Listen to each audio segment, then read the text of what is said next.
हाल ही में एक ऐसा वाकया घटा है। मिस्टर पीस प्रेसिडेंट ने हाल ही में 37 साल से दो देशों के बीच, आर्मेनिया और अजरबैजान के बीच चला आ रहा युद्ध रुकवा दिया है। ऐसा उन्होंने बाकायदा अमेरिका बुलाकर मीडिया के सामने दस्तखत करवा के किया है और यही कारण है कि आर्मेनिया अजरबैजान ने उनके लिए नोबेल पीस पुरस्कार की मांग कर डाली है। कुल मिलाकर शुरुआत जो मजाक में हुई थी कि ट्रंप को शांति स्थापित करवाने के लिए नोबेल पीस पुरस्कार चाहिए, अब उन्होंने उसी मजाक को सीरियस नोट में बदल दिया है। और सीरियस नोट इस तरह का कि शांति भारत पाकिस्तान के बीच करवाई थी या नहीं करवाई थी, लेकिन अगर यह सच नहीं भी था तो यहां से आगे जो भी करवाऊंगा वो इस हद तक सच करवाऊंगा ताकि भारत पाकिस्तान के बीच भी हुई शांति उन्हीं की वजह से हुई शांति लगे। यह बात एक तरफा तरीके से सही भी है कि कहीं ना कहीं पाकिस्तान के लिए अमेरिका खड़ा था। पाकिस्तान के लिए ही अमेरिका भारत से बात कर रहा था कि पाकिस्तान इस तरह से आप पर हमले की तैयारी कर रहा है। यह तो भारत की कंडीशन थी कि वो आगे से कॉल करेगा तो हम अपनी तरफ से चीजें रोक देंगे। तो ट्रंप इसी बात को शांति का अपना काम मानते थे कि उन्होंने शांति करवाई और भारत का कहना था कि यह हमने अपने स्तर पर की, पाकिस्तान के कहने पर। दोनों अपने अपने तरीके से अब अपना नैरेटिव लेकर चल रहे हैं, लेकिन ट्रंप ने जिस तरह से इसे अपनी जिद बना लिया है, एक दिन भारत को हो सकता है कि ट्रंप से यह कहना पड़े कि जिल्ले इलाही आप ही सही थे, आप ही ने सीज फायर कराया।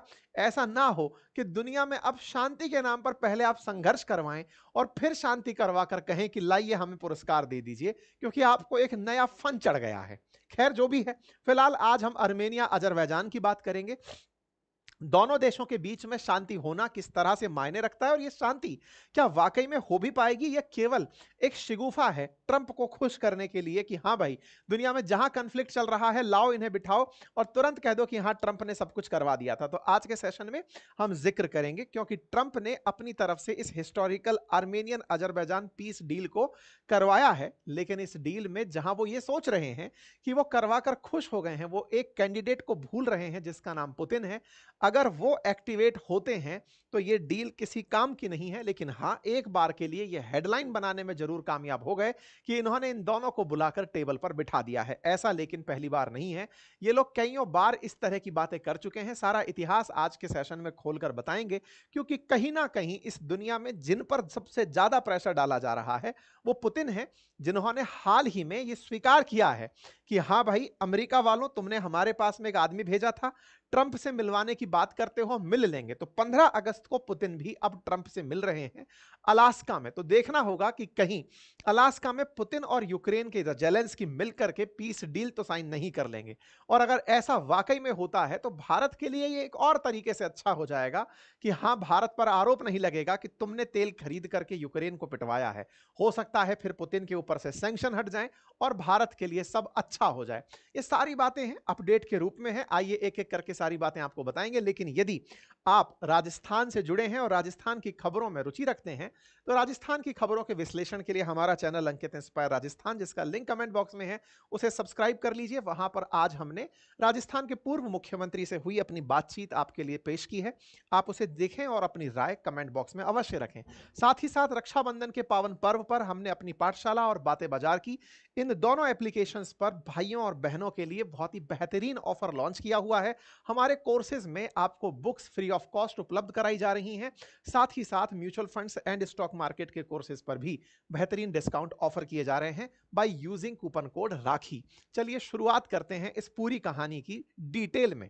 साथियों, अजरबैजान के राष्ट्रपति इल्हाम अलीयेव और आर्मेनियाई प्रधानमंत्री निकोल ने शुक्रवार को ट्रंप की मौजूदगी में शांति समझौते पर हस्ताक्षर कर लिए।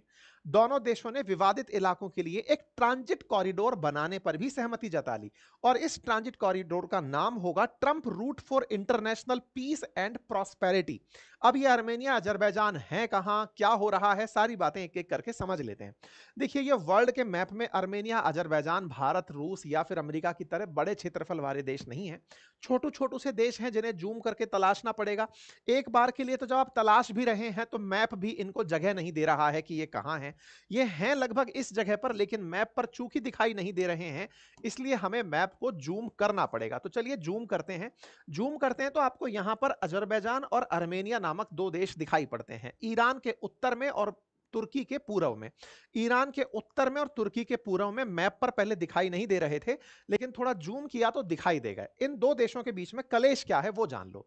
थोड़ा ज्योग्राफिकल लोकेशन पर गौर करिए तो जान पाएंगे कि एक तरफ है कैस्पियन सी और एक तरफ है ब्लैक सी। कैस्पियन सी और ब्लैक सी के बीच में यह जगह कुछ इस तरह से है कि अर्मेनिया, अजरबैजान और जॉर्जिया, ये तीनों मिलकर के कॉकेशस पर्वत के थ्रू होते हुए एक दूसरे समुंदर से कनेक्ट क्रिएट करते हैं। मतलब एक तरह से ये एज ए स्थमस काम कर रहा है, स्थल मध्य डमरू की तरह काम कर रहा है, जहां से दो समुद्र आपस में किसी लैंड फॉर्म के माध्यम से जुड़े हैं। तो अर्मेनिया, अजरबैजान, जॉर्जिया तीनों को मिला दो तो कैस्पियन सी से आप ब्लैक सी की यात्रा कर सकते हैं। अजरबैजान में भरपूर मात्रा में तेल पाया जाता है, जिसकी राजधानी बाकू है। भारत की तरफ से काफी टूरिस्ट यहां जाया करते थे। अजरबैजान का पाकिस्तान प्रेम के चलते भारतीयों ने बाकू और तुर्की दोनों की यात्राओं का बायकॉट कर दिया था, अगर आप थोड़ा ऑपरेशन सिंदूर का टाइम याद कर रहे हो।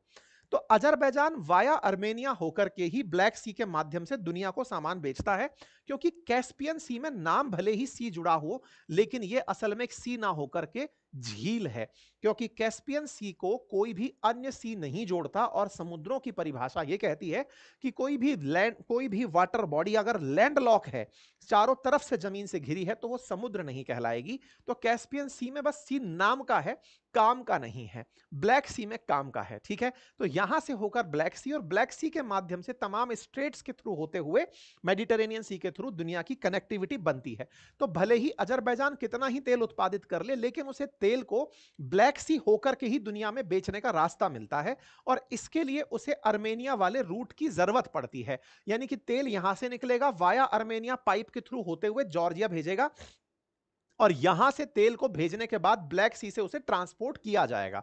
क्योंकि ट्रांसपोर्ट करने के लिए ब्लैक सी यहां से बॉस्फोरस स्ट्रेट होते हुए, डार्डेनलस स्ट्रेट होते हुए फिर दुनिया के अन्य भागों से कनेक्ट हो जाता है। इसीलिए इस जगह का महत्व थोड़ा ज्यादा है। तो मैं आपको थोड़ा सिग्निफिकेंस बताते हुए समझा रहा हूं कि अर्मेनिया कैसे महत्व रखता है अजरबैजान के लिए। चलिए थोड़ा आगे और इतिहास में जाएंगे और बताएंगे कि इन दोनों के बीच झगड़े का कारण क्या था। अब मैंने इन दोनों मैप को आपके सामने थोड़ा जूम करके दिखा दिया, एक तरफ अर्मेनिया, एक तरफ अजरबैजान।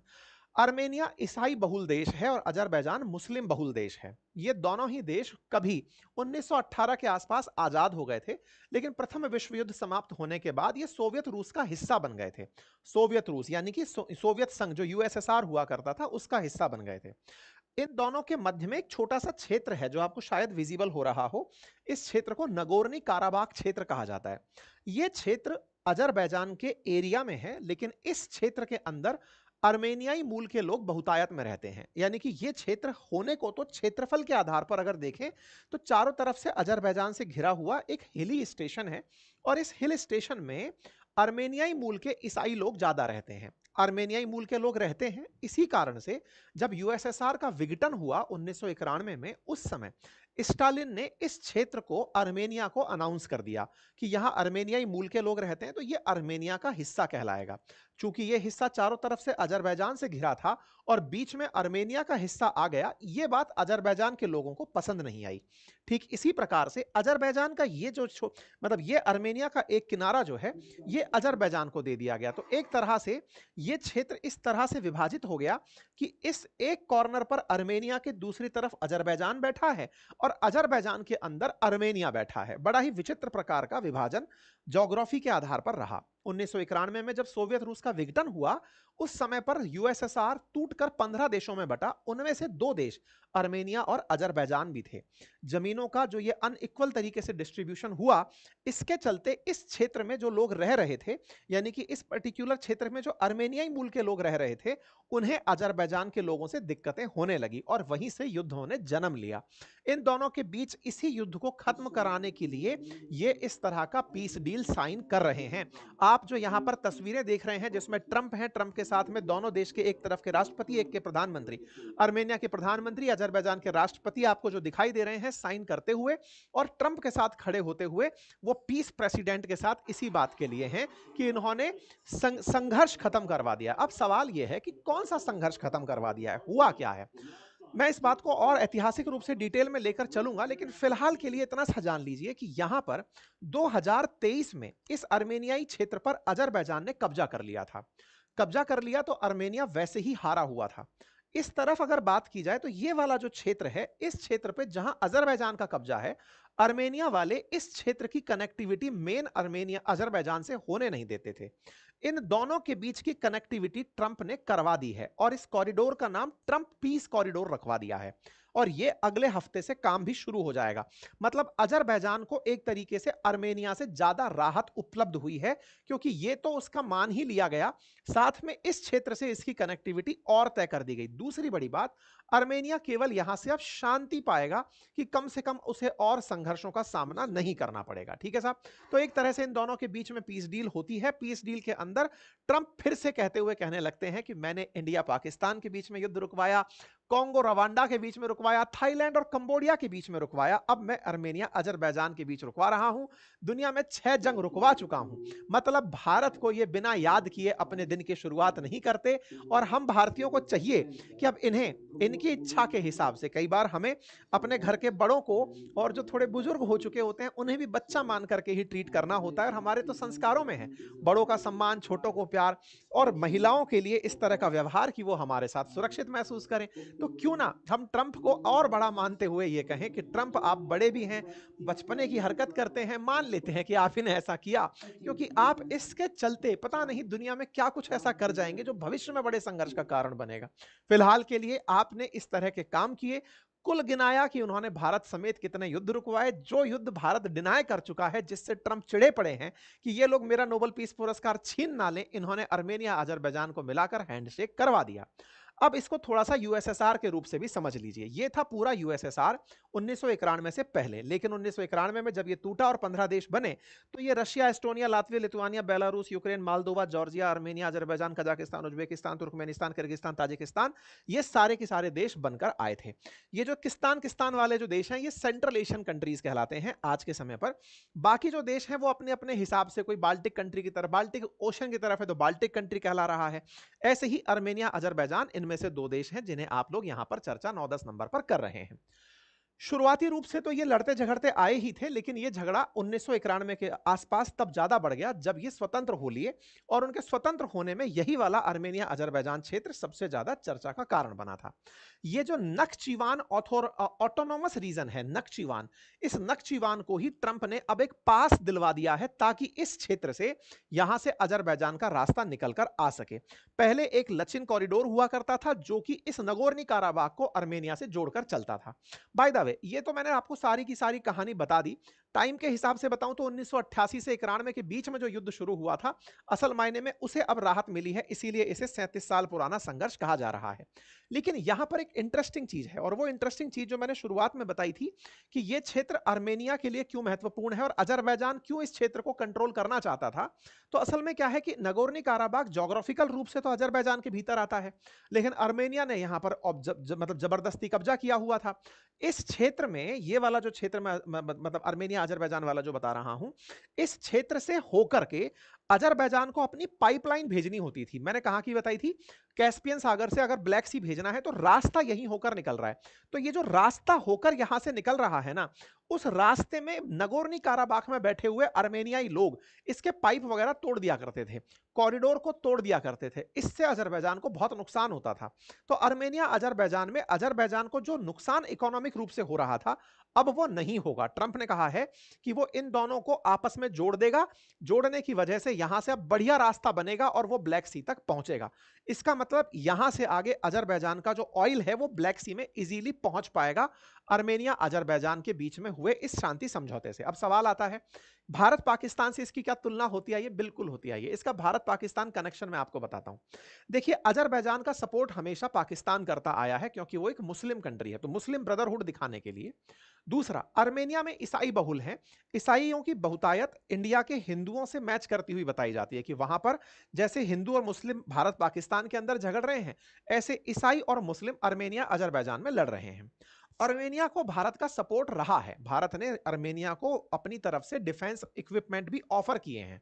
अर्मेनिया तुलनात्मक रूप से कम अमीर है अजरबैजान के, क्योंकि अजरबैजान के पास ऑयल रिसोर्सेज हैं, क्षेत्रफल ज्यादा है। लेकिन भारत जहां स्टैंड लेने की बात है, अर्मेनियंस के साथ रहा है। क्यों? क्योंकि ऐतिहासिक रूप से यह जगह नगोर्नी काराबाग जो जगह है, ये स्टालिन ने अर्मेनिया को दी थी। तो जो इतिहास है उसी को मानते हुए हम अर्मेनिया के साथ रहे। पाकिस्तान अजरबैजान के साथ, अर्मेनिया भारत के साथ हमेशा कश्मीर के मुद्दों पर भी रहा है। अर्मेनिया कश्मीर में भारत का समर्थन करता रहा है, तो अजरबैजान कश्मीर में पाकिस्तान का समर्थन करता रहा है। तो इस तरीके से सबने अपने अपने हिसाब से अपने हित बांटे हुए थे। ऐसे में अगर कोई पूछता है पुतिन क्या सोचते थे, ये तो भारत पाकिस्तान की बात आ गई, रूस क्या सोचता था? चूंकि ये सोवियत संघ का हिस्सा हुआ करते थे कभी, कौन कौन? Armenia, Azerbaijan. तो ऐसे में सोवियत संघ का हिस्सा थे, तो ऐतिहासिक रूप से इसे सोवियत संघ से ही रिलेटेड रखा जाए, ये मान करके पुतिन चलते थे कि दोनों झगड़ो मत, साथ साथ रहो और मेरी बात मानो। तो पुतिन अक्सर अर्मेनिया के पक्षधर रहे हैं। अक्सर रहे हैं से मतलब ये नहीं कि वो अजरबैजान की खिलाफत करे हैं, नहीं, वो तो ब्रॉड विजन लेकर चलते हैं कि कभी हम यूएसएसआर हुआ करते थे तो हम वापस भी यूएसएसआर बन जाएंगे, हम इस बात पर बिलीव करें। तो वो इस चीज को ही दोहराते रहे कि हम वापस से वो बन जाएंगे जो कभी थे। इसलिए अर्मेनिया अजरबैजान को वो एक साथ ट्रीटमेंट देते रहे, लेकिन सॉफ्ट कॉर्नर अर्मेनिया के प्रति उनका हमेशा रहा। इसी वजह से अर्मेनिया अजरबैजान में अजरबैजान का ही अभी ऑपरेशन सिंदूर के समय पाकिस्तान को समर्थन मिला था तुर्की के साथ साथ। तुर्की, अजरबैजान और चाइना कश्मीर मसले पर या फिर अभी जो ऑपरेशन सिंदूर हुआ उस समय पाकिस्तान के साथ खड़े दिखे थे। यही कारण है कि अर्मेनिया के साथ भारत आपको खड़ा हुआ दिखाई देता है। ट्रंप ने अब क्या कर दिया है, तो ये जो नक्चीवान करके एनक्लेव है, यहां से अजरबैजान को कनेक्ट करने के लिए ट्रंप रूट का अनाउंसमेंट कर दिया है, जिसे Trump route for international peace and prosperity नाम दिया जाएगा। और ट्रंप ने कहा है कि इसी क्षेत्र से होते हुए वो रेल की, गैस की, तेल की, फाइबर ऑप्टिक्स की लाइन बिछवाएंगे और ये अगले हफ्ते से काम करना शुरू कर देंगी। ऐसे में पुतिन का क्या माना जाएगा? तो टेक्निकली देखा जाए फिलहाल के लिए तो ये पुतिन की हार है। आप पूछेंगे वो कैसे? देखिए, एक पॉइंट यह है ना कि फरवरी 2022 से जब से रशिया यूक्रेन झगड़ रहे हैं, पुतिन का पूरा ध्यान यूक्रेन को कंट्रोल करने में लगा हुआ है। जहां दुनिया ने एक बार यह सोचा था कि यूक्रेन को 7 दिन में ही पुतिन कंट्रोल कर लेंगे, लेकिन यूक्रेन लंबे समय से खिंचा चला आ रहा है, 3.5 साल से ऊपर का मसला चला गया है। यूक्रेन को वेस्टर्न वर्ल्ड का समर्थन मिला, जिसके चलते यूक्रेन पर ना तो कब्जा हो पाया और पुतिन का बड़ा नुकसान हुआ। पुतिन की जो वर्ल्ड में इमेज थी कि कंट्रोल कर लेंगे यूक्रेन को, वो हो नहीं पाया। और जहां जहां वो वर्ल्ड में इंटरफेरेंस रखते थे, जैसे सीरिया, सीरिया में असद उनके चलते टिक नहीं पाए और उन्हें सत्ता छोड़कर भागना पड़ा। क्यों? क्योंकि पुतिन ने अपनी सेना को सीरिया से निकालकर रशिया बुला लिया। असद अकेले रह गए, सत्ता परिवर्तन हो गया। अमेरिका ने इसका भरपूर लाभ उठाया और जो असद की जगह बनकर आतंकवादी वहां का राष्ट्रपति बनकर आया, सूजा नाम से, उसे उन्होंने सही डिक्लेयर कर दिया कि तुम ही सही व्यक्ति हो। ऐसे ही फिलहाल अर्मेनिया अजरबैजान के मामले में हो रहा है। चूंकि अर्मेनिया पहले रशिया का सपोर्टर रहा है और रशिया ने अपनी तरफ से इन दोनों को अपने अपने हिस्से में दबा के रखा है, लेकिन अभी चूंकि रशिया का ध्यान हटा हुआ है, इसलिए इन दोनों के बीच में पंच बनकर के अमेरिका चला आया है। लेकिन अमेरिका जो आगे करने जा रहा है वो ये कि वो रशिया यूक्रेन का युद्ध रुकवाने की चाहत रखता है, अर्थात रशिया को शांत करवाने की चाहत रखता है। और रशिया की शांति, रशिया की हार कब मानी जाएगी? जब वो जिन क्षेत्रों पर कब्जा कर चुका है यूक्रेन के, उन्हें छोड़ दे। पुतिन चाहे जो हो जाए, लेकिन वो उन क्षेत्रों को नहीं छोड़ सकते। ऐसे में देखना यह होगा कि दोनों के बीच अगर शांति वार्ता होती है और रशिया यूक्रेन तैयार हो जाते हैं कि हां हम तैयार हैं, हमको अब नहीं झगड़ना है, ऐसे में दोनों की शांति क्या कीमत लेकर आती है, यह एक अपने आप में बड़ा तथ्य होगा। क्योंकि पुतिन मानेंगे नहीं, और अगर शांति फिर भी हो जाती है तो पुतिन और ज्यादा आक्रामक हो जाएंगे, क्योंकि उनके पास अब यूक्रेन का एक बड़ा हिस्सा होगा, जस्ट लाइक क्रीमिया। अब इंटरेस्टिंग फैक्ट यह है कि शांति की जरूरत यूक्रेन को भी है और पुतिन को भी है। वो चाहते हैं कि यह चीज रुके और रुक करके हम कहीं और फोकस करें। कहां फोकस करें? ऐसी जगह जहां पर अमेरिका पंच बनकर बैठ गया है, फिर चाहे सीरिया हो, फिर चाहे अर्मेनिया अजरबैजान हो। एक बार रशिया यूक्रेन का मामला सुलट जाए तो फिर से पुतिन अपनी तरफ से टांग लगाना शुरू कर देंगे उन सभी जगह पर जहां उनकी वजह से शांति हुआ करती थी। क्योंकि रूस ये कभी नहीं चाहता कि जिन क्षेत्रों में यूएसएसआर हुआ करता था, क्योंकि यूक्रेन यूएसएसआर का हिस्सा था, अर्मेनिया अजरबैजान यूएसएसआर का हिस्सा था, उन पर अमेरिकी प्रभुत्व आए और अब आ रहा है। इसी का तो डर था। यूक्रेन की पिटाई क्यों बनाई थी? इसके पीछे का एकमात्र कारण था कि नाटो में जाने की चाहत मत रखो, क्योंकि अगर तुम ऐसा करोगे तो अमेरिका मेरे बॉर्डर तक आकर खड़ा हो जाएगा। बस ये चाहत मत रखो, तुम अपने में रहो, हम अपने में रह लेंगे, चल जाएगा, लेकिन तुम माने नहीं तो पिटाई खा लिए। इसी तरह से अर्मेनिया अजरबैजान में ट्रंप ने जिस तरह से मध्यस्थता कराई है, यह पुतिन के लिए एक बड़ा सेटबैक है। ऐसे में पुतिन भविष्य के लिए कुछ ना कुछ इनको भी पनिशमेंट प्लान जरूर करेंगे कि तुम पंच कौन सा पकड़ कर लाए, लेकिन उससे पहले खुद रशिया यूक्रेन सुलझाएंगे, जिसके हिंट आ चुके हैं। ट्रंप ने ही दिया है 15 अगस्त के दिन ट्रंप और पुतिन की मुलाकात अलास्का में हो रही है, अमेरिका के उस 50वें राज्य में हो रही है जो कभी उसने रूस से ही परचेज किया था।